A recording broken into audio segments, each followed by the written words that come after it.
नमः परमहंसास्वादित चरणकमलचिन्मकरन्दाय भक्तजनमानसनिवासाय श्रीलक्ष्मीनारायणाय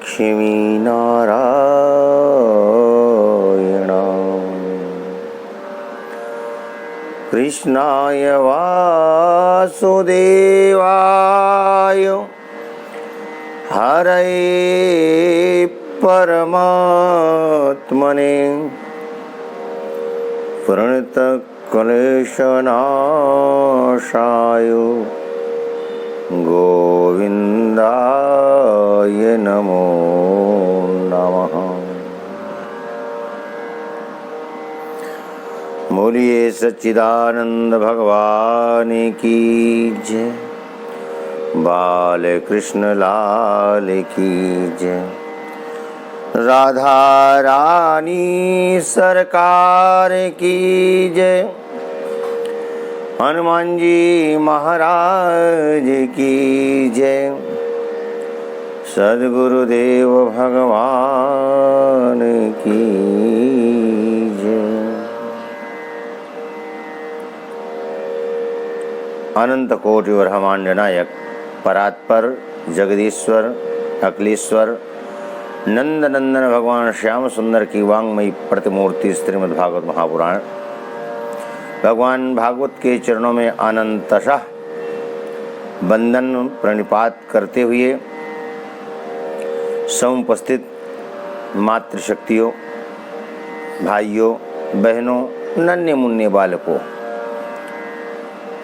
बहे सत्संग की गंगा हरे मन चल नहा आए, जिसे तू भूल बैठा है उसी से फिर मिला लाएं। आइए संत चरणों में, भगवत चरणों में, विद्वत चरणों में कोट सा वंदन प्रणाम करते हुए आइए भाव के साथ सब लोग 2 बार भगवान नाम संकीर्तन करते हैं। पश्चात कथा गंगा में अवगाहन करके भक्ति रस की प्रवाह में, भक्ति रस धारा में अवगाहन करके जीवन को धन्य बनाएंगे। सब लोग मिलकर के गाएं। हमारो धन राधा श्री राधा श्री राधा, हमारो धन राधा श्री राधा श्री राधा, हमारो धन राधा राधा राधा राधा राधा, हमारो धन राधा राधा राधा राधा राधा, हमारो धन राधा श्री राधा श्री राधा, हमारो धन राधा श्री राधा श्री राधा, परम धन राधा राधा राधा राधा राधा, भक्तों की प्यारी राधा राधा राधा राधा राधा, हमारो धन राधा श्री राधा श्री राधा। धन्यास्ते कृतिनः पिबन्ति सततं श्रीरामनामामृतम्।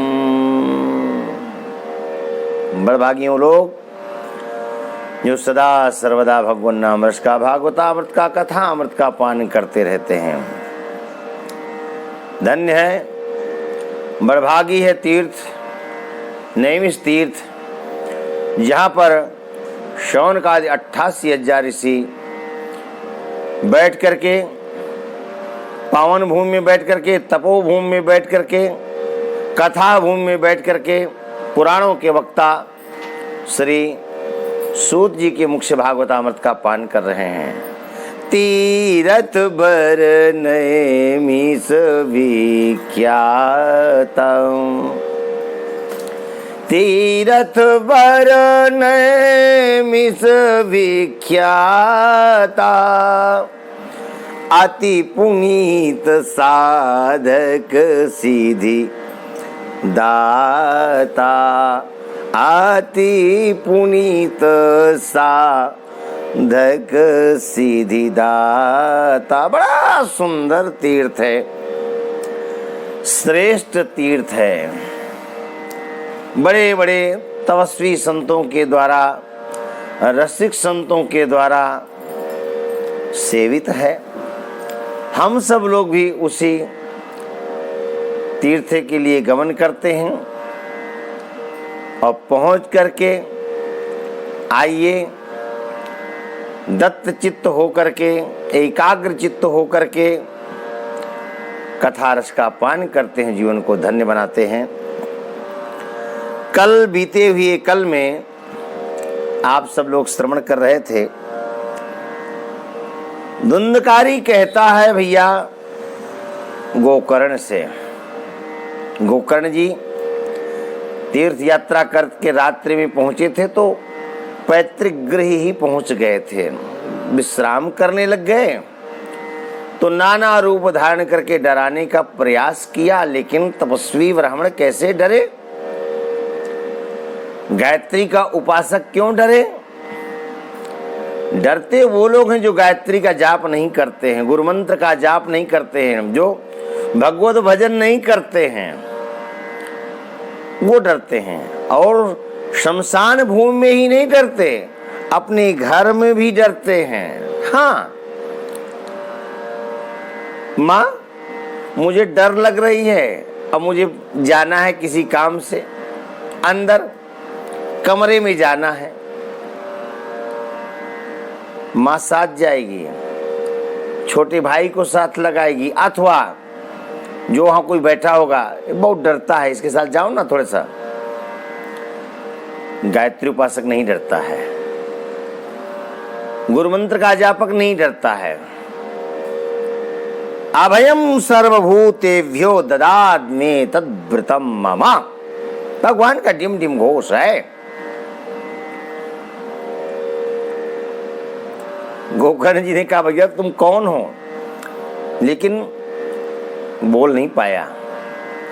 तो अंजलि में जल लिया, छीटा दिया, पापों का समन हुआ, परिचय दिया मैं आपका भाई हूं। अहो बंधो कृपा सिंधो भ्रातर मामाशु मोचय, गोकर्णो वचनं श्रुत्वा तस्मै वाक्यमथा ब्रवीत्। अहो बंधो, अहो बंधो कृपा सिंधो भ्रात मामाशु मोचय। परंपराएं मिटती जा रही हैं। भागवत के श्लोकों का गायन नहीं होता है, नहीं, और भागवत में श्लोक है ही नहीं, सब मंत्र है, मंत्र। वेदोपनिषदाम सारा जाता भागवती कथा, अखिल श्रुति सारम सर्व वेदांत सारम। एक समय था जब कथावाचक विद्वान सुबह की बेला में पाठ करता था और शाम की बेला में कथा की प्रस्तुति देता था, कथा सुनाता था लोगों को। परंपराएं मिट गई।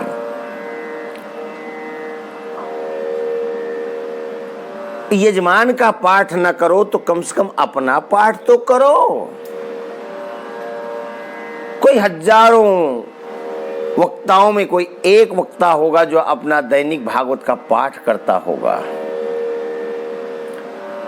और हम तो हमेशा कहते हैं कथा उससे ही करवाओ, कथा उस विद्वान से ही करवाओ जो भागवत के श्लोकों का साथ साथ गायन करे। हाँ, जब तक श्लोकबद्ध कथा नहीं तो कथा कैसी है? श्लोक बोलिए और फिर उसका भावार्थ करिए, शब्दार्थ करिए, हाँ, लोगों को समझाइए। भागवत का पाठ होना ही चाहिए और भागवत के श्लोकों का गायन बड़े भाव के साथ होना चाहिए। भ्रातरमाशु मोचय, हे कृपा सिंधु, आप दया के सागर हैं, आप कृपालु हैं। इस प्रेत योनि से आप मुझे मुक्त करें, इस संकट से आप मुझे मुक्त करें। गोकर्ण जी सुनकर के बोले, भैया मैंने तो तुम्हारे लिए गया श्राद्ध कर दिया, फिर तुम्हारी मुक्ति नहीं हुई। यदि भागवत के गया के श्राद्ध करने से मुक्ति नहीं हुई तो तुम्हारी मुक्ति भी असंभव ही है। बताओ, किम विधेयं मया प्रेतो तत्त्वं वद सविस्तरम। गया श्राद्ध करने से मोक्ष नहीं मिला तो मुझे दूसरा उपाय क्या करना चाहिए, तुम बताओ। पर गया श्राद्ध न मुक्ति से उपायो न परस्त्रिह।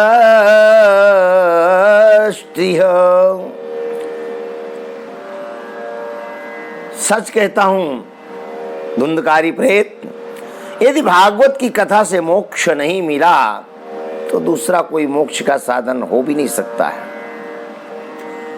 धुंधकारी प्रेत ने कहा, भैया गया श्राद्ध सतेनापि मुक्तिर्मे न भविष्यति।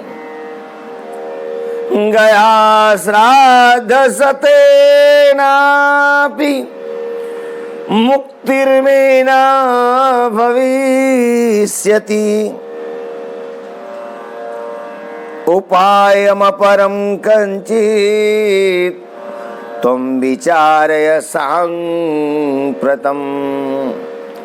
धुंधकारी ने मानो चुनौती दे दी हमारे आस्था के केंद्र, मुक्ति के केंद्र गया तीर्थ को चैलेंज कर दिया। गया श्राद्ध सतेनापि, आप 100 गया श्राद्ध करिए तब भी आपका मोक्ष, मेरा मोक्ष होने वाला नहीं है, आप कितना भी उपाय कर लें। गया श्राद्ध सतेनापि, कितना भी आप प्रयास कर लें, 100 गया श्राद्ध करिए, मोक्ष नहीं मिलने वाला है। क्यों? क्योंकि कर्मणो नास्ति संख्या में महाज्ञाने विवर्तिना। मेरे पापों की संख्या का अंत नहीं है। इतने मैंने पाप किए हैं और इसीलिए मैं अज्ञान में भटक भी रहा हूं। क्या हम थोड़ी देर के लिए यह मान लें कि धुंधकारी के पाप ज्यादा सबल हैं, पुण्य मैं तीर्थ निर्बल हो गया, क्या वो शक्ति क्षीण हो गया, मुक्ति देने के योग्य सामर्थ्य नहीं उसके अंदर, यही तो माना जाएगा। धुंधकारी प्रेत कहता, गया श्राद्ध सतेनापि, गया श्राद्ध करने से, 100 श्राद्ध करने से मेरा मोक्ष होने वाला नहीं है। कहीं ना कहीं हमारे तीर्थ का अपमान तो कर रहा है, हमारे श्रद्धा का केंद्र है। हम अपने पूर्वजों का गया श्राद्ध करते हैं और जब गया श्राद्ध हो जाता है तो हम ये विश्वास मान लेते हैं कि हमारे पितरों का मोक्ष हो गया, इसलिए हम गया जी में जाकर के श्राद्ध कर्म करते हैं और श्राद्ध कर्म करके आते हैं तो फिर अपना अनुभव शेयर करते हैं। भाई कोई कहता है हमको तो अपने पितर का अंगूठा दृष्टिगोचर हुआ है, कोई कहते हैं वो पिंड लेने के लिए वो अपने हाथ को ऊपर बढ़ाया था, किसी ने कहा मैं पूरा सर्वांग उसका दर्शन किया अपने पितर का। नाना प्रकार से लोग अनुभव शेयर करते हैं। और यह कहता है गया श्राद्ध सते नापि मुक्तिर्मे ना भविष्यति। क्या इतने इसके पाप सबल हैं कि गया श्राद्ध करने से इसका मोक्ष नहीं होगा?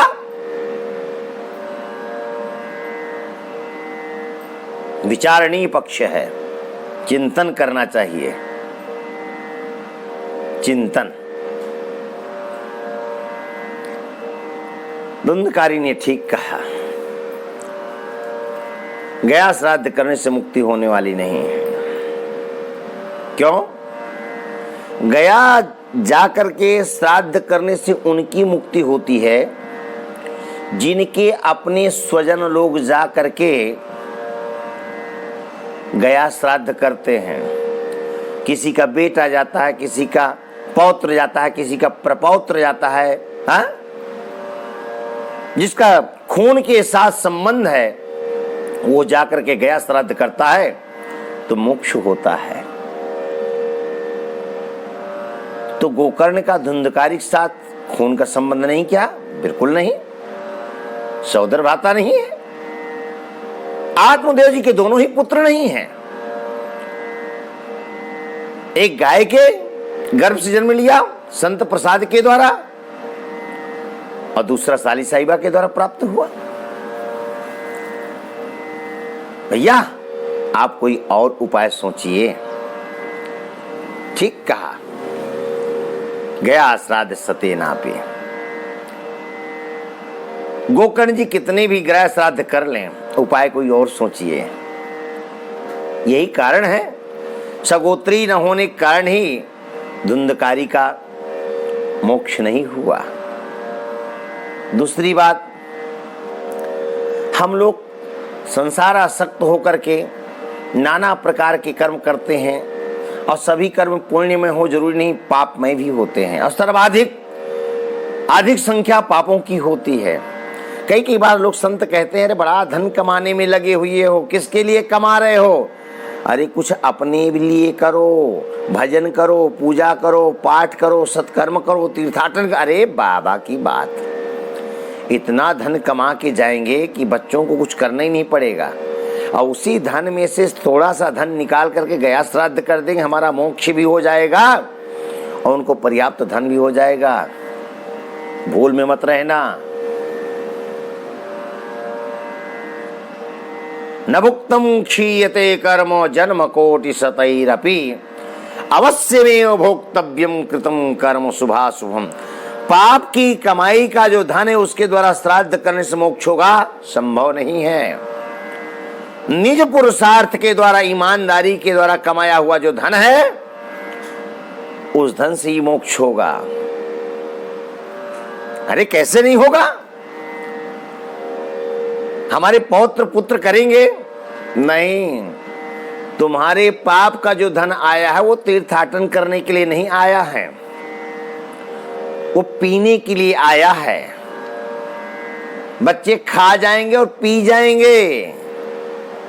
जैसा खाओ अन्न वैसा होए मन। जो नंबर 2 की कमाई करते हैं उनकी औलाद को जाकर के देख लेना। नंबर 2 की कमाई करने वाले केवल पैसा गिनने का सुख पाते हैं पर घर में ढंग से भोजन भी नहीं पाते। इसी जन्म में पत्नी दुत्कारती है, क्योंकि जब कुधान्य खाओगे तो विचार भी बुरे बनेंगे। नंबर 2 का जब धन आता है तो पचाने के लिए भगवान नाम नहीं लेते आप। कुधान्य खाया है, ड्रिंकिंग शुरू हो जाती है और जब इस मुद्रा में जाते हो, जब इस अवस्था में जाते हो तो पत्नी धन तो छीन लेती है, घर से धक्का दे देती है। ये धन साथ नहीं आएगा और वही प्रभाव बच्चों पर पड़ता है। कोई लाखों करोड़ों में कोई होगा सज्जन, कोई सज्जन जो ईमानदारी से धन उपार्जन करता होगा और परिवार का पालन करता होगा और उसकी घर की चर्या को देखना, ईमानदारी की कमाई का फल कि वो भगवत भजन में लीन होगा। अभी 1 वर्ष पूर्ण हुआ, 1 आध महीना और ज्यादा हो गया होगा। एक कथा हम उत्तर प्रदेश में ही करने गए थे। वो महाशय पुलिस में हैं, बहुत सज्जन पुलिस में हैं, और सुबह 4 बजे द्वारिकाधीश मंदिर मथुरा में दर्शन करने पहुंच जाते हैं, और 5 बजे तो वृंदावन में होते हैं दर्शन करने के लिए।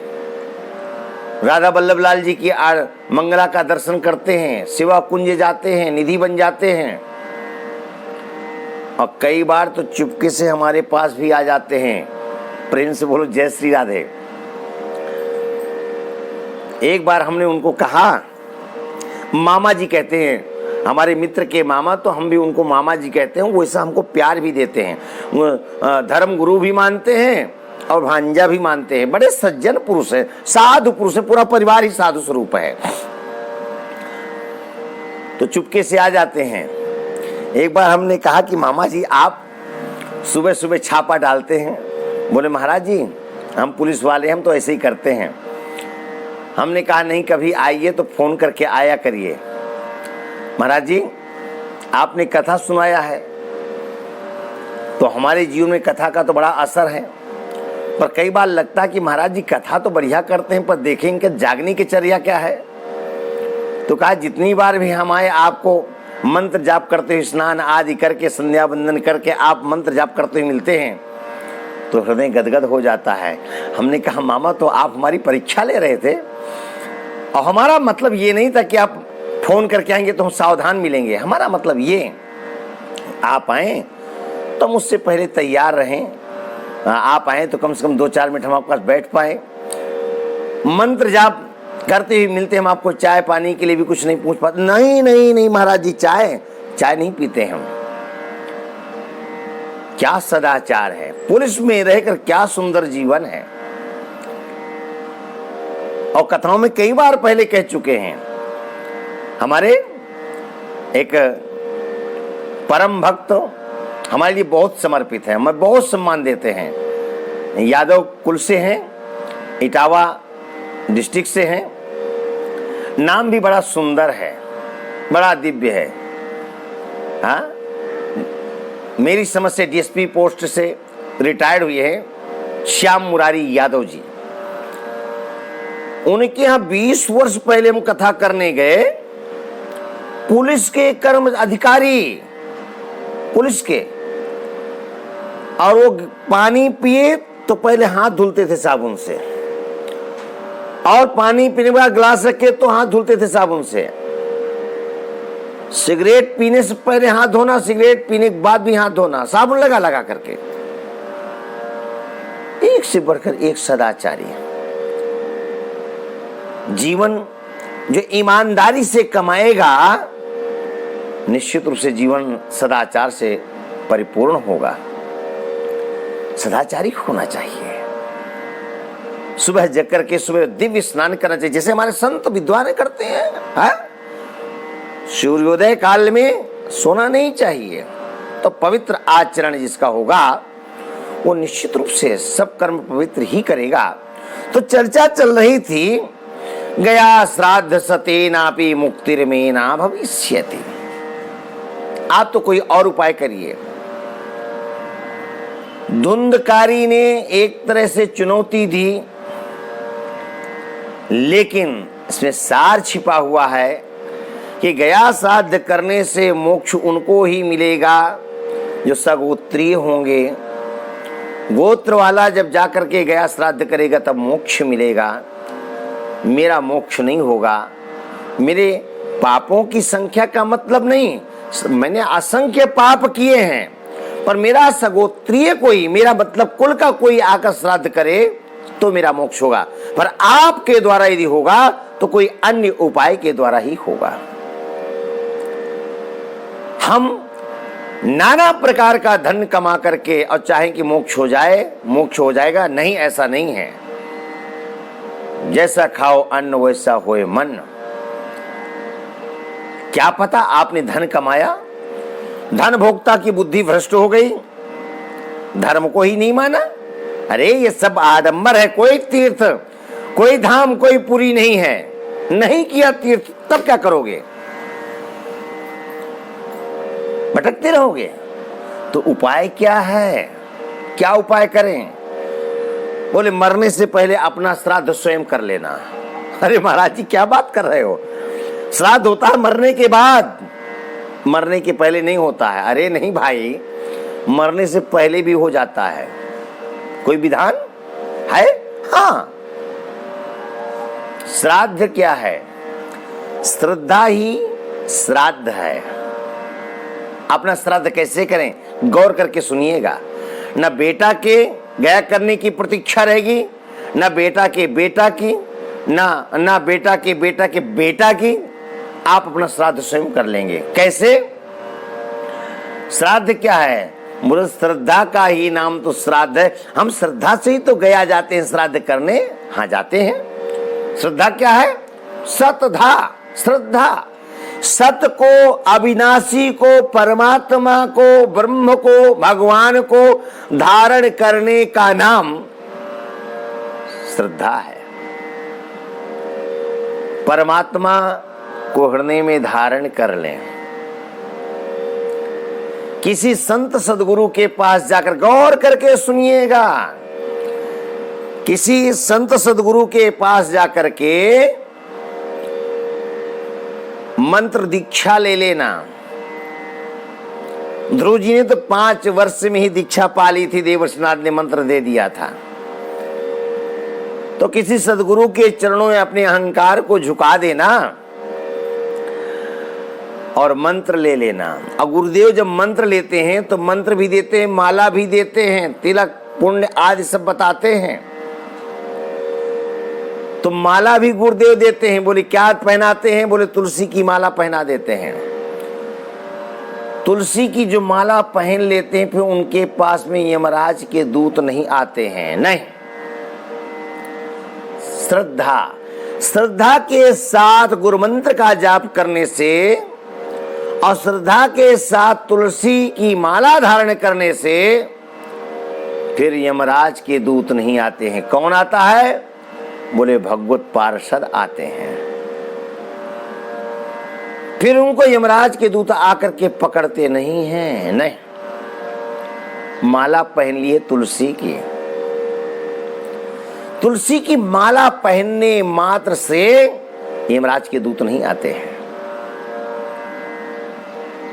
कोई प्रमाण? हाँ, समाज में प्राय देखा जाता है, बड़े बड़े नगर गांव बस्तियों में अनेक मोहल्ले होते हैं, मानव रहते हैं, मनुष्य रहते हैं, पर पशु पक्षी भी रहते हैं, कुत्ते आदि भी रहते हैं।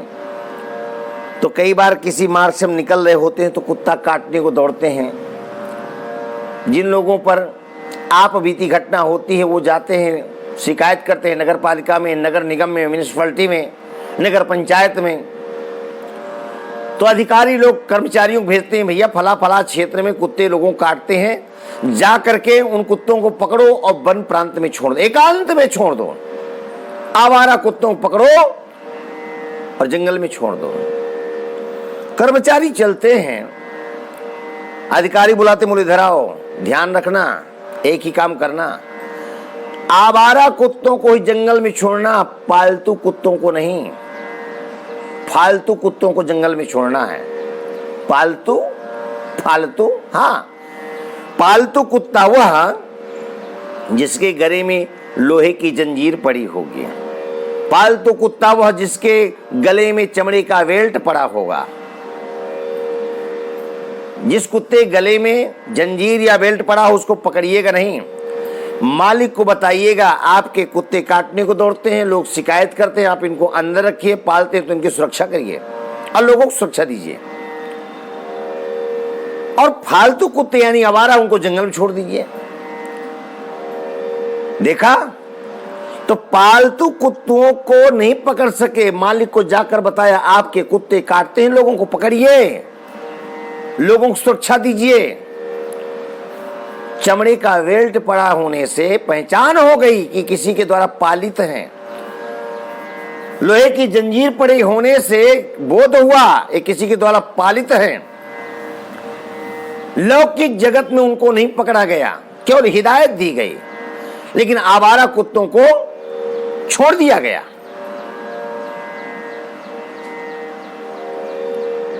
पालतू, जो संसार के लोगों के, अज्ञानी लोगों के द्वारा पालित हैं, चमड़े का बेल्ट पड़ा होने से, लोहे की जंजीर पड़ी रहने से पकड़े नहीं गए, नहीं पकड़े गए ना। ठीक इसी प्रकार जिसके गले में तुलसी की माला पड़ी होती है, तो यमराज के दूत आते तो हैं पकड़ने, लेकिन माला को देख करके भाग जाते हैं। श्राद्ध चाहिए, हमारा श्राद्ध हो जाए, हम मोक्ष को प्राप्त हो, हमारी सद्गति हो, तो तुलसी की माला को जरूर धारण करिएगा। यमराज के दूत आए नहीं आपको पकड़ने के लिए। तुलसी की माला, हाँ, तुलसी की माला को पहनिए, आपका मोक्ष होगा, आपकी सद्गति होगी। फिर कोई आपका श्राद्ध नहीं करे तब भी चिंता नहीं, और करके आ जाए तो सोने में सुहागा। धुंधकारी कहता है और उपाय करिए। गोकर्ण जी कहते हैं भैया, इदानीं तु निजं स्थानं आतिष्ठ प्रेत निर्भयः। धुंधकारी, अभी तो तुम जाओ भैया, हमको सोने दो, विश्राम करने दो, प्रातः कुछ उपाय करेंगे, सोचेंगे। धुंधकारी अन्यत्र को जाता है, दूसरे स्थान को जाता है। गोकर्ण जी विश्राम करते हैं, प्रातः काल जगते हैं, स्नान बंदन आदि करने के पश्चात बैठे ही थे कि नर नारियों को मालूम होता है तो लोग मिलने के लिए आते हैं। सब लोग एक ही बात करते हैं, प्रणाम करते हैं और कहते हैं गोकर्ण जी कैसी कैसी कैसी रही आपकी तीर्थ यात्रा। गोकर्ण जी ने कहा, तीर्थ यात्रा की मती पूछो, ये पूछो कि आज की रात्रि कैसी रही। लोगों ने कहा मतलब? गोकर्ण जी ने कहा भैया मत पूछो, धुंधकारी भाई था ना, आप लोगों ने बताया था तीर्थ यात्रा काल में प्रेत हो गया है, हमने गया श्राद्ध किया कल्याण के लिए उसके, लेकिन मोक्ष नहीं हुआ उसका। आज रात में सो रहे थे घर में, नाना रूप दिखा रहा था। हमने उससे पूछा, उसने कहा गया श्राद्ध करने से मेरा मोक्ष नहीं होगा, आप तो कोई और उपाय बताइए। तो भाइयों, आप विद्वान हैं, आज चर्चा होगी तो धुंधकारी के कल्याण की चर्चा होगी, तीर्थ यात्रा की चर्चा तो बाद में करेंगे। और यह मान के चलो तीर्थ यात्रा बहुत अच्छी रही, पर धुंधकारी का मोक्ष कैसे हो ये बताइए। समस्त विद्वानों ने चर्चा किया, शास्त्रों में पुराणों में मोक्ष का उपाय देखा, कोई उपाय नहीं दिखा। गोकर्ण जी से कहा आप भगवान भास्कर की उपासना करिए, उनकी गति को रोक सके तो रोकिए और उनसे निवेदन करिए धुंधकारी का मोक्ष कैसे हो। भगवान भास्कर जो आदेश उपदेश करें उसका क्रियान्वयन करिए, पालन करिए, निश्चित है मोक्ष मिलेगा। परम तपस्वी गोकर्ण जी महाराज ने एक पैर के सारे खड़े होकर के भगवान भास्कर को नमन किया, प्रार्थना की। भगवान भास्कर की गति रुक गई, भगवान भास्कर को प्रणाम किया गोकर्ण जी ने। तुभ्यं नमो जगत साक्षिं ब्रूहि मे मुक्ति हेतुकं तच्छ्रुत्वा दूरतः सूर्यः स्फुटमित्यव्यभाषतो। हे जगत साक्षी, मैं आपको नमस्कार करता हूं, प्रणाम करता हूं और आपसे प्रार्थना करता हूं धुंधकारी का मोक्ष हो, मुक्ति हो, ऐसा कोई आप उपाय बताएं। भगवान भास्कर गदगद हो गए और गोकर्ण जी के समक्ष भगवान भास्कर ने कहा, गोकर्ण जी महाराज, श्रीमद्भागवतां मुक्ति, श्रीमद्भागवतां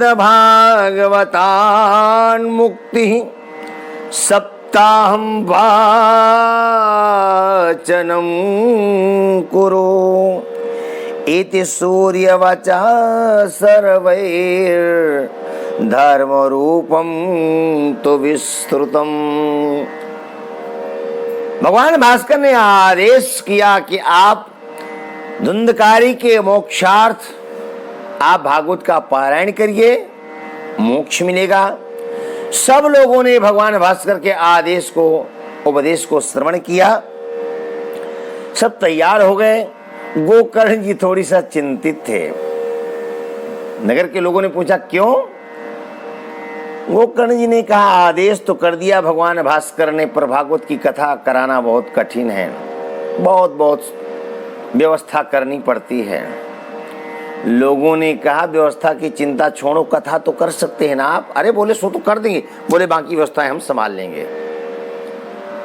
हृदय गदगद हो गया गोकर्ण जी का।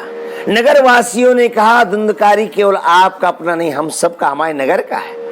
नगर माने एक घर, और घर नगर में जितने लोग रहते हैं वो सब परिवार के सब लोग होते हैं। कभी लड़ लेना, कभी झगड़ लेना, कभी नोक-झोंक कर लेना, पर शाम तक एक हो जाना, यही तो मानवता है। इसी को मानवता कहते हैं। भाई समोसा खाते हैं तो अकेला समोसा खाएंगे स्वाद नहीं मिलेगा, पर थोड़ी थोड़ी से खट्टी मीठी चटनी लगाते जाएंगे तो स्वाद ज्यादा मिलेगा। मिलता है कि नहीं मिलता है? हाँ, तो मीठी चटनी कभी प्रेम से बोल देना, खट्टी चटनी कभी कड़वा बोल देना, और सब कुछ करने के बाद जब खाने के बाद डकार आया तो वाह क्या सुंदर स्वाद आया, और शाम तक सब लोग मिलकर के बैठ जाना। यही तो मानवता है। गांठ बांध करके नहीं बैठना है। कोई बात पसंद नहीं आई, गुस्सा आ गया, कोई दूसरी बात पसंद आ गई, प्रेम हो गया। यही संसार है। किसी चीज को पकड़ के नहीं रहना चाहिए कि उसने मुझे अपमानित किया, उसने मुझे ऐसा कहा, सब निरर्थक बातें हैं। हाँ, गांठ बांध करके रखना ही है, कुछ पकड़ना ही है, तो अगले के मुख से जो भगवान नाम निकला है उसको पकड़ना है केवल। सार सार को गई रहे थोथा दे उड़ाए, सार को ग्रहण करिए। अनेक जगह ऐसी अनुभूतियां देखने को मिलती हैं। लोग कथा तो सुनते हैं बड़े चाव से, धन भी बहुत खर्चा करते हैं, हाँ अपार धन खर्चा करते हैं, लेकिन कथा के विश्राम के बाद यही कहेंगे महाराज जी ने हमारे बारे में कुछ बोला नहीं, तो महाराज जी को ये बोलना चाहिए। अरे जो बोलना चाहिए वो बोल रहे हैं, भागवत की कथा करने आए इसलिए भागवत की कथा बोल रहे हैं। तुम्हें चाहिए चमत्कार, तो चमत्कार का विषय तो यही है कि भजन करोगे तो चमत्कार होगा। हम कोई तांत्रिक तो है नहीं, कोई विद्वान, कोई तांत्रिक तो है नहीं, जादू टोना वाला तो है नहीं। वो भगवान की कथा का गायन कर रहा है। लो, जो कथा कही गई उसको, उस पर दिमाग केंद्रित नहीं किया और मन कहीं और अटका रखा है। ऐसे लोग भटकते रहते हैं, विवादों में घिरते रहते हैं। नहीं, जो सार है कथा सारम, उस कथा सार के संबंध में चर्चा करिए, अच्छा लगेगा।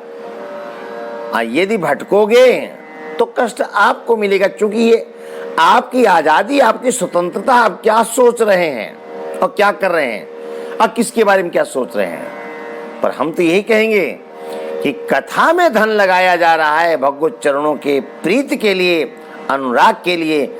यदि भगवत चरणों के प्रति अनुराग नहीं हुआ तो ये समझना चाहिए कि आपने जो धन लगाया वो निरर्थक लगाया, केवल विवाद में पड़ने के लिए लगाया। अरे कथा के लिए समय निकाला गया, कथा का आयोजन किया गया है, सत्संग के लिए समय निकाला गया है, और तुम दुनिया के प्रपंच पाल कर दूसरे को उलझाना चाहते हो। स्वयं भी अशांत तो दूसरे को भी शांति प्रदान कर रहे हो। शांति की खोज के लिए कथाओं का वाचन किया जाता है, उस विषय में चर्चा करो। अब आपकी प्रसन्नता किसमें है ये कोई नहीं देखेगा, आप कितने भी श्रेष्ठ हो, ज्येष्ठ हो, महान हो। कथा सुनना है एकाग्र चित्त होकर के।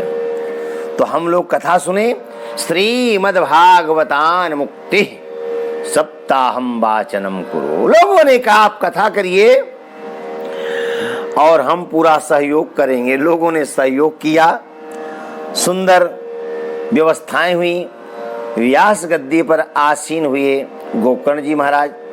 नगर के सब लोग तत्संश्रवणार्थाय देशग्रामा जनाययुः, नगर के लोग, देश के लोग, सब लोग आए। जो लंगड़ा है, अंधा है, वृद्ध है, सब लोग अपने पापों के नाश के लिए कथा सुनने के लिए आए। और सुंदर समाज को देखा देवताओं ने तो समाजस्तु महान जातो देव विस्मय कार्य का, देवताओं का बहुत बड़ा आश्चर्य हुआ। अरे सब लोग यहाँ संसार के लोग सब कथा सुनने के लिए, उनको भी बड़ा आश्चर्य हुआ। गोकर्ण जी महाराज कथा सुनाने के लिए बैठे। किसके निमित्त कथा हो रही है? बोले धुंधकारी के मोक्ष के लिए कथा हो रही है। प्रेत है, हवा रूप है, आता है कहीं भी बैठता है तो हवा उड़ा ले जाती है। एक बांस का टुकड़ा पड़ा था, संयोग से 7 ही गांठ थी और पोला था, उसी में जाकर बैठ गया। हवा नहीं उड़ा सकी, सप्त दिवस पर्यंत कथा का श्रवण किया और मोक्ष की प्राप्ति हुई। गोकर्ण जी ने किसी ब्राह्मण को, वैष्णव ब्राह्मण को, वैष्णव जो विष्णु का उपासक है, वैष्णव का मतलब केवल यही नहीं कि जो लंगोटी लगा लिया है या जिसने तिलक चंदन कर लिया है या किसी ने जटाओं को बढ़ा लिया है, वही नहीं। वैष्णव का मतलब होता है जो विष्णु का उपासक है, वो किसी भी रूप में हो। हाँ, भगवान विष्णु की परंपरा को मानने वाला वैष्णव है, भगवान विष्णु की उपासना को मानने वाला वैष्णव है। और शिव की उपासना करने वाले को शैव कहा जाता है, शक्ति की उपासना करने वाले को शाक्त कहा जाता है। ठीक है, तंत्र की उपासना करने वाले को तांत्रिक कहा जाता है। तो वैष्णव, वैष्णव ब्राह्मणम मुख्यम श्रोतारम परिकल्प्य सह। गोकर्ण जी ने कथा 7 दिवस पर्यंत सुनाई, लेकिन धुंधकारी बैठकर सुना कहां? बोले बांस में। तब से परंपरा चल गई, लोग बांस बांधते हैं, बांस बांधकर कथा सुनते हैं। आचार्य संत बढ़िया लिस्ट बना करके, पर्चा बना करके देंगे, ये सामान लाना, ये सामान लाना, ये सामान लाना, ये सामान लाना। उस सामान में कटौती हो जाएगी, वो सामान नहीं लाया जाएगा। कई बार बहानेबाजी हो जाती है, झूठ भी लोग बोल देते, महाराज जी कथा सुनने जा रहे हैं भागवत की, झूठ भी बोल देते, महाराज जी याद नहीं रही। याद तो रही पर महंगी थी इसलिए नहीं लाए। वो जो कथा बोलने जा रहा बेवकूफ नहीं, जानता है सब, कोई बात नहीं। हाँ, जैसी आपकी श्रद्धा, जितनी श्रद्धा अच्छी बात है, तो झूठ मत बोलिए नहीं।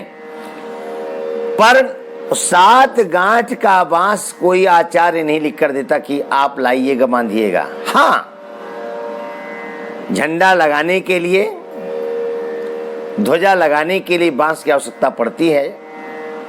झंडियां लगाने के लिए, छोटे छोटे ध्वज लगाने के लिए बांस की आवश्यकता पड़ती है, उसको भी नहीं लाएंगे। पर 7 गांठ का बांस जरूर लाएंगे। महाराज जी 7 गांठ का बांस कहां पर बांधना है? लो, अरे 7 गांठ का बांस तो बाद में बनेगा, पहले वेदी तो बनने दो। 33 कोटि देवताओं का आवाहन, स्थापन, पूजन तो होने दो। 33 कोटि का मतलब 33 करोड़ नहीं, 33 कोटि यानी प्रकार, 33 प्रकार के देवता। आगे चर्चा में बताएंगे। 33 कोटि देवताओं का आवाहन, स्थापन और पूजन तो होने दो। नहीं नहीं महाराज जी ये पड़ा हुआ है, तुम सोचते भाई बंध जाएगा, चिंता क्यों कर रहे हैं? 7 गांठ का बांस ले आए। एक बात बताएं आपको, 7 गांठ का बांस बांधने का कहीं भी शास्त्रीय प्रमाण नहीं है, वो तो एक संयोग था। 7 गांठ का बांस पड़ा था और पोला था, जगह मिल गई, धुंधकारी प्रेत बैठ गया, हवा नहीं उड़ा सकी, 7 दिन बैठ कर श्रवण कर लिया। पर अब समस्त हमारे पितरों का आवाहन इसी बांस में होगा? नहीं। और वहां तो कथा सुनकर के एक एक दिन की कथा से एक एक ग्रंथि का भेदन हुआ। यहाँ 7 दिन की कथा हो जाती है, एक भी गांठ नहीं फूटती है, तो क्या ये माना जाए कि भागवत की कथा हुई ही नहीं? या फिर कथा तो हुई है, जिनके निमित्त आप कथा करा रहे थे वो बैठकर सुना ही नहीं, जिसको आप प्रेत रूप मानते हो वो बैठा ही नहीं, बैठेगा तब न ग्रंथि फूटेगी। तो तरह तरह के संदेहों का प्राकट्य होगा। तो ऐसे धर्म संकट की स्थिति क्यों बनाते हो? ऐसा नहीं होना चाहिए। और 7 गांठ का बांस 7 दिन नहीं फूटता तो क्या उस बांस को व्यास जी के खोपड़ी मार के फोड़ोगे क्या? फिर कई कई जगह तो लोग 7 गांठ का बांस न बांध करके सफेद कपड़े में 7 नारियल ही बांध देते हैं, 7 नारियल को गोला ही बांध देते हैं। एक जगह हम कथा करने गए, ऐसी घटना हमारे सामने आई। कथा का समय हो चुका था, विलंब से पहुंचे, जल्दी जल्दी स्नान करके, क्योंकि यजमान जी को बोल दिया था कि आप तैयारी करा के रखिएगा अपने आचार्यों के द्वारा, हम आकर कथा करेंगे। विलंब पहुंचे, स्नान आदि करके बैठे कथा में। आप कथा भी कर रहे थे, चतुर्दिक दृष्टिपात भी कर रहे थे, कमियों को भी देख रहे थे, व्यवस्थाओं को भी देख रहे थे। दिख गया वो कपड़े में 7 नारियल बंधे थे, किसने बांधा नहीं मालूम। कथा पूर्ण हुई, यजमान को बुलाया, यजमान जी बैठे, सब चर्चाएं हुई, सब जानकारी ली हमने। बाद में हमने एक प्रश्न कर दिया, हमने कहा यजमान जी ये जो सफेद कपड़े में 7 गांठें क्या हैं? बोले महाराज जी ये धुंधकारी है। अच्छा, हमने कहा क्यों बांधा है इसको? महाराज 7 गांठ का बांस बांधते हैं, हमको नहीं उपलब्ध था, हमने बंधवा दिया। क्यों? अब 7 गांठ का बांस बांधते फिर उसे फेंक दिया जाता। बांस नहीं मिला तो नारियल बांध दिया। सोचे कोई बात नहीं, 7 दिन कथा सुनेंगे हम। कई बार हमारी चित्रवृत्तियां इधर उधर चली जाती हैं, हर श्रोता की चली जाती हैं, तो ये जो नारियल बंधे हैं ये तो ध्यान से कथा सुनेंगे ना। और जब कथा पूर्ण हो जाएगी तो इन नारियलों को हम प्रसाद रूप में स्वीकार कर लेंगे।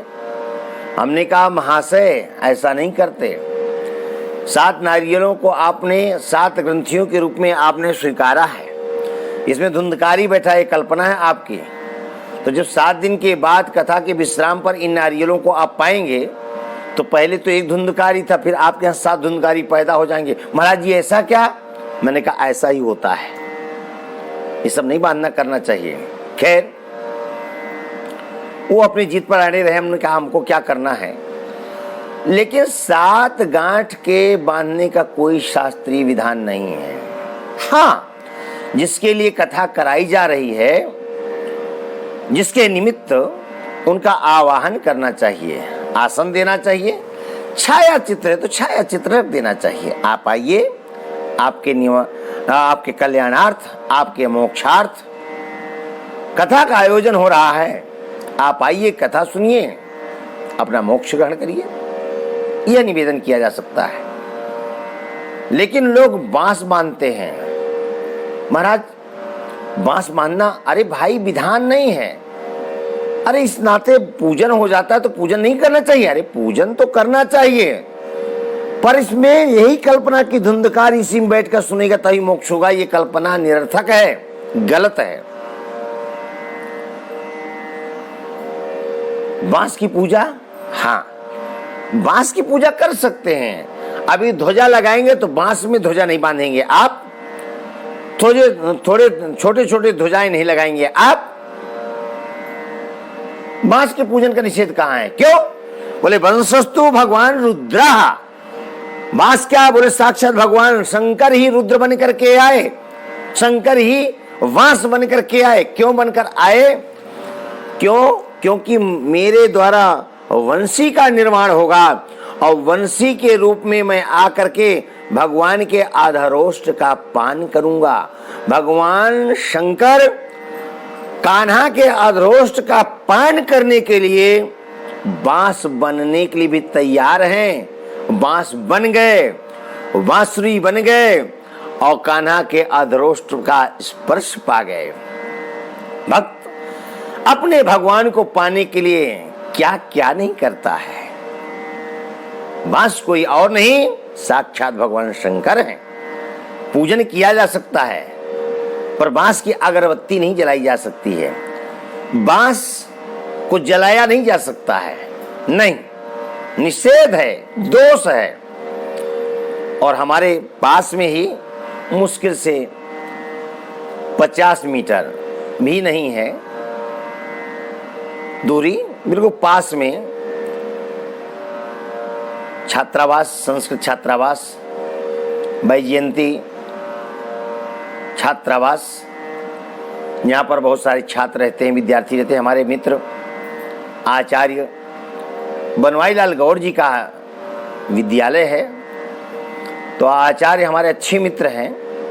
तो एक बार बता रहे थे, हम कई मित्र बैठे थे, बोले घर में बांस का प्रयोग नहीं करना चाहिए। उनका अपना चिंतन, उनका अपना अनुभव और सत्य एकदम बोल रहे थे। बांस का प्रयोग नहीं करना चाहिए। जिस घर में बांस का प्रयोग होता है वो घर ही उजड़ जाता है। न बांस की झोपड़ी बनाओ, न बांस को घर में रखो।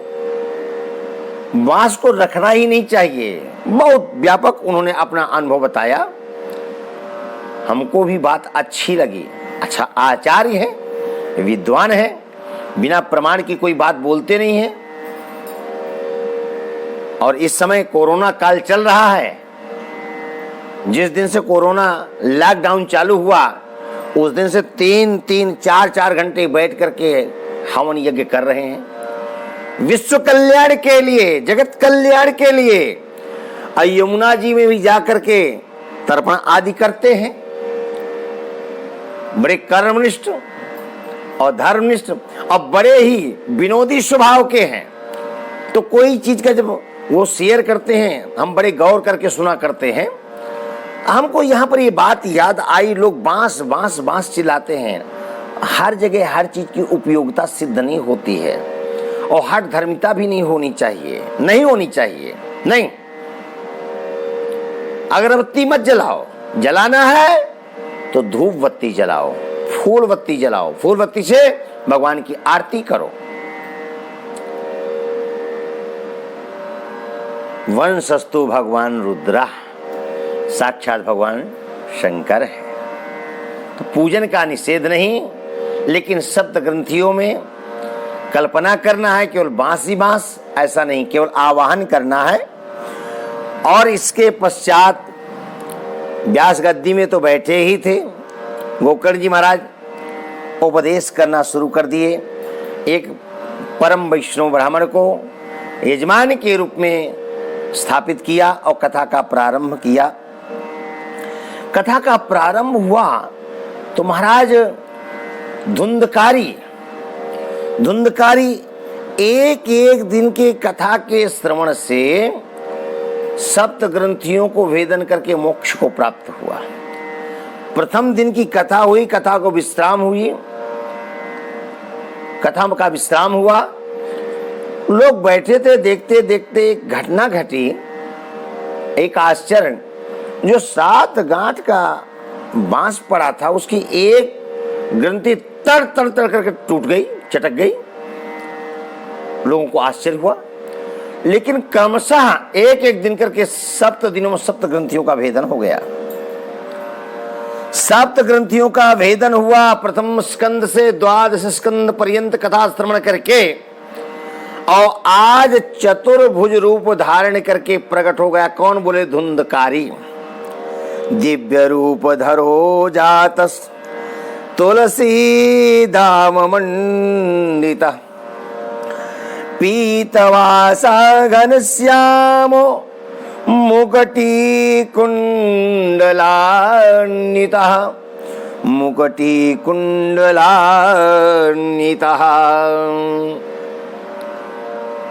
दिव्य रूप धरो जात। बड़ा सुंदर रूप धारण किया, चतुर्भुज रूप धारण किया। सुंदर मेघ के समान अंग कांति है, पीतांबर फहरा रहा है और सुंदर मुकुट को धारण कर रखा है और कुंडलों को सुंदर सुंदर कुंडल कानों को झिलमिला रहे हैं, चमक रहे हैं। भाई के सामने हाथ जोड़ दिया, कृतज्ञता ज्ञापित किया। यह है कृतज्ञता।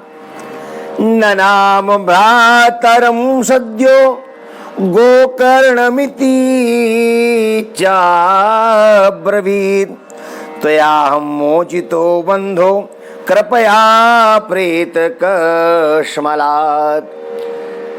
प्रेत रूप से जब मोक्ष पा गया धुंधकारी, तब चतुर्भुज रूप धारण करके प्रकट हुआ और भाई गोकर्ण को प्रथम वंदन किया।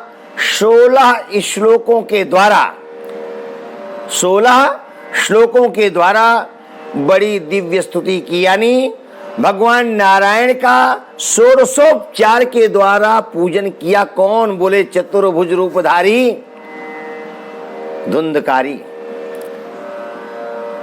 आपने मुझे मोक्ष प्रदान किया, मैं आपका कृतज्ञ हूं, मैं आपका ऋणिया हूं। ननाम भ्रातरम सद्यो गोकर्णमिति चाब्रवीत त्वयाहं मोचितो बंधो कृपया प्रेत कस्मलात्। और फिर भागवत की महिमा का गायन किया।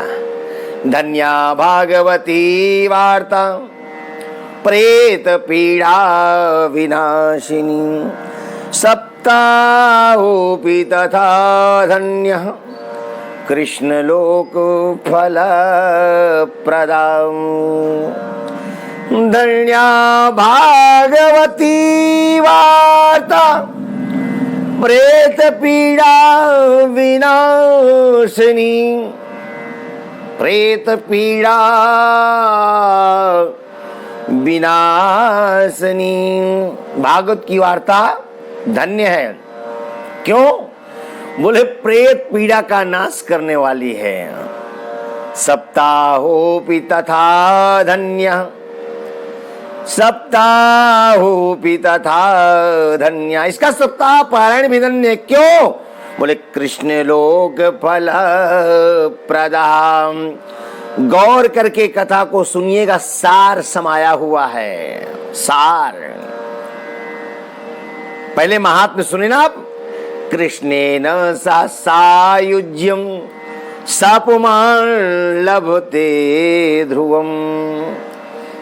जो भागवत ग्रंथ को स्वर्ण सिंहासन में रख करके दान करता है, उसको भगवान कृष्ण के सायुज्य की प्राप्ति होती है। बहुतों ने सुना है पर अनुभव शेयर किसी ने नहीं किया है। कोई बड़भागी होगा जो कभी शेयर किया होगा। धन्या भागवती वार्ता। लोग कहते हैं हम कथा क्यों सुने, और हम बार बार कहते हैं कथा क्यों ना सुने। धन्या भागवती वार्ता। प्रेत रूप को प्राप्त हुआ था बुरे कर्म करने के कारण, धुंधकारी प्रेत बना था और वही चतुर्भुज रूप धारण किया। क्यों? भागवत की कथा का श्रवण किया। धन्या भागवती वार्ता प्रेत पीड़ा विनाशी। प्रेत पीड़ा का नाश करने वाली है। अब आप ये कहेंगे कि प्रेत ही पीड़ा का तो नाश करती है। नहीं नहीं नहीं, आपके जैसे कर्म, जो कर्म, उन सब पाप कर्मों का नाश करने का सामर्थ्य रखती भागवत की कथा। हाँ, अब ये प्रेत रूप में था, इसलिए प्रेत पीड़ा विनाशनी कह दिया धुंधकारी ने। मतलब श्रावण के अंधे को हरा ही हरा दिखाई देता है। जो श्रावण के महीने में अंधा होता है और उससे कभी भी पूछा जाए प्रकृति कैसी लग रही, बोले हरी ही हरी दिखाई दे रही है। हाँ, क्योंकि श्रावण के महीने में अंधा हुआ है। मतलब जैसी दृष्टि वैसी सृष्टि। जैसी आपकी दृष्टि होगी वैसे ही सृष्टि का निर्माण होगा। एक कोई संत थे, बड़ी रुचिकर कथा करते थे, बड़ी मनहर कथा करते थे, बड़ी दिव्य कथा करते थे। तो कथा कर रहे थे। अच्छा, कथा हो और हनुमंतलाल जी नहीं आए, ऐसा हो नहीं सकता है। तो संत, नाम था रामदास, संत रामदास जी कथा कर रहे थे। राम कथा बड़ी मधुर कथा करते थे। हनुमंतलाल जी श्रोता थे, अन्य श्रोता और भी थे। तो कथा करते करते करते करते करते अशोक वाटिका पहुंच गए, श्रीलंका पहुंच गए। अब भाव विवल होकर के संत जी गाने लग गए। सुंदर अशोक वाटिका में जगत जननी जगदम्बा विराजमान है, तरह तरह के पुष्प खिल रहे हैं, श्वेत वर्ण के पुष्प खिल रहे हैं, श्वेत पुष्पों की अधिकता है। ऐसे अशोक वन में हमारी जगत जननी जगदम्बा किशोरी जी विराजमान है। बार बार श्वेत पुष्पों का वर्णन कर रहे थे। हनुमंतलाल जी से नहीं रहा गया, हनुमंतलाल जी प्रकट हो गए। बोले रामदास जी, आप कथा बड़ी सुंदर करते हैं, हम कथा सुनते हैं, पर इसका मतलब ये नहीं कि जो आप कहते जाएंगे वो हम सुनते जाएंगे। रामदास संत ने कहा क्या हो गया?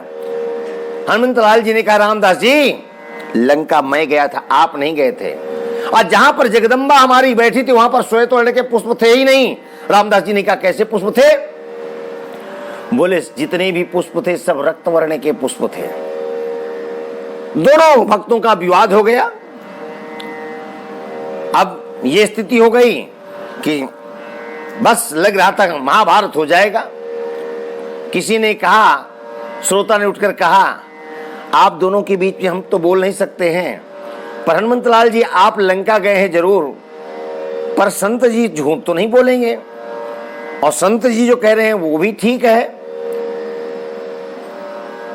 आप ऐसा करिए, किसी निर्णायक को बीच में लीजिए। रामदास जी ने कहा बात ठीक है, हनुमंतलाल जी कहा ठीक है, किसके पास चलें? तो दोनों ने निर्णय किया कि भगवान राम के पास चलना चाहिए, राघवेंद्र सरकार के पास पहुंचना चाहिए। दोनों भक्त राघवेंद्र सरकार के दरबार में पहुंच गए और दोनों ने अपनी अपनी कथा कही। दोनों का क्रोध चरम सीमा पर था, लगता था एक दूसरे को मार ही डालेंगे। राघवेंद्र सरकार ने कहा तो क्रोध क्यों कर रहे हैं? अच्छा, हनुमंतलाल जी लंका आप गए हैं और कथा रामदास जी कर रहे हैं, उनका अनुभव श्वेत पुष्पों का, आप है अनुभव रक्त पुष्पों का, और मैं तो अशोक वाटिका गया नहीं।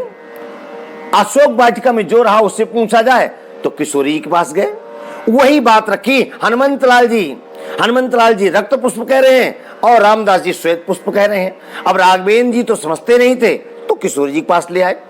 अब किशोरी जी के पास बैठे, दोनों क्रोध से आतुर हैं। किशोरी जी ने कहा नहीं, आप दोनों ही मेरे पुत्र हैं, बताइए क्या बात है? रामदास जी कहना कुछ चाह रहे थे। हनुमान जी ने कहा माते ये बताएं, जिस वाटिका में आप थी उसमें पुष्प तो रक्त वर्ण के ही थे ना? हाँ हनुमंतलाल, जो तुम कह रहे हो ठीक कह रहे हो। रामदास जी आक्रोशित हो गए। रामदास जी ने कहा जब आपने उभय पक्षी श्रवण नहीं किया तो आपने निर्णय कैसे कर लिया? आपने एक पक्ष का, एक पुत्र का साथ दिया, दूसरे का अपमान किया। किशोरी जी ने कहा हनुमंतलाल जी कह रहे थे, हमने उनका कह दिया, आप बताइए, मैं आपकी सुनने के लिए तैयार हूं। रामदास जी ने कहा माँ ये बताएं, जिस वाटिका में आप बैठी थी उस वाटिका में पुष्प श्वेत वर्ण के थे कि नहीं? मेरी तो मान्यता है कि श्वेत वर्ण के ही पुष्प थे। किशोरी जी ने कहा हाँ श्वेत वर्ण के ही पुष्प थे। हनुमंतलाल जी आक्रोशित हो गए, माता क्या बात कर रही हैं? एक बार तो कहती है रक्त वर्ण के पुष्प थे, ये जब संत कहते हैं तो आप कहते हैं कि श्वेत वर्ण के पुष्प हैं, क्या मतलब हुआ? किशोरी जी ने कहा बेटा हनुमंत, जो तुम कहते हो वो ही बात सत्य है और जो रामदास जी कहते हैं वही बात सत्य है। बेटा बात यह है, पुष्प तो वहां श्वेत वर्ण के ही थे, तो मैंने रक्त कैसे देखा? किशोरी जी ने कहा हनुमंतलाल पुष्प तो श्वेत ही थे, पर माँ का कष्ट देख करके आपके आंखों में क्रोध ही क्रोध छाया हुआ था। आंखें लाल लाल हो रही थी और आंखें लाल लाल होने का जहां भी आपको कुछ दिखाई देता था वो सब लाल ही लाल दिखाई देता था, रक्तवर्ण ही दिखाई देता था। तुम्हारी भी सोच सही है, तुम्हारा भी कथन सही है और रामदास जी का भी कथन सही है। इस विवाद के चलते दोनों भक्तों ने जगदम्बा जगत जननी जानकी किशोरी का दर्शन किया, राघवेंद्र सरकार का दर्शन किया। और राघवेंद्र सरकार ने कहा हनुमंत लाल बताने के लिए तो हम भी कह सकते थे, पर आपको प्रमाण चाहिए था। किशोरी जी ने कह दिया बात यह है कि जैसी दृष्टि वैसी ही सृष्टि, जैसी हमारी दृष्टि बनेगी वैसे ही सृष्टि होगी। आप दोनों अपनी जगह श्रेष्ठ हैं। तो यहां मतलब यह है कि प्रेत रूप में था धुंधकारी, तो उसके मुख से निकल गया प्रेत पीड़ा विनाशनी। जो जिस रूप का अनुभवी होता है, बोध होता है, वो वही बात कहता है। जब प्रेत रूप में था, प्रेत से मुक्ति पाया तो प्रेत पीड़ा विनाशनी, और सप्ताह श्रवण किया तब क्या कहा, सप्ताहोपि तथा धन्य कृष्ण लोक फलप्रदा। अब चतुर्भुज रूप धारण कर रखा है तो निश्चित रूप से मोक्ष हो गया है। सुंदर पीत वस्त्र धारण कर रखा है, मेघ के समान अंग कांति है और सुंदर कानों को कुंडलों ने चमका रखा है, झिलमिला रहा है, जो एक अलग तरह से मन को हर रहे हैं। कृष्ण लोक फलप्रदा। एक बात बताएं, जिस समय भागवत कथा सुनने का योग बनता है उस समय पाप कंप जाते हैं, थर्रा जाते हैं। भागवत कथा प्रारंभ हुई है और धुंधकारी ने श्रवण किया है, उसका मोक्ष हुआ है। हम चाहेंगे कि आज की कथा को यहीं पर विश्राम दिया जाए। 16 श्लोकों के द्वारा जो स्तवन किया है, जो स्तुति की है, स्तुति करने देते हैं रात्रि भर, और कल की सभा में इस कथा को आगे विस्तार करेंगे।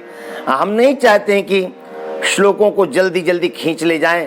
प्रत्येक इन 16 श्लोकों की व्याख्या जितना उचित है यथोचित करते हुए आगे बढ़ें। क्योंकि बड़े बड़े जिज्ञासु लोग कथा को श्रवण करते हैं, जिस समय प्रसारण होता उस समय बाद में भी लोगों को बड़े कमेंट आ रहे हैं, लोग बड़े भाव के साथ सुन रहे हैं। और हम चाहते हैं कथा का विस्तार से ही वाचन हो, क्योंकि जहाँ भी हम कथा करने जाते हैं ये हमारे अंदर कशिश रह जाती है।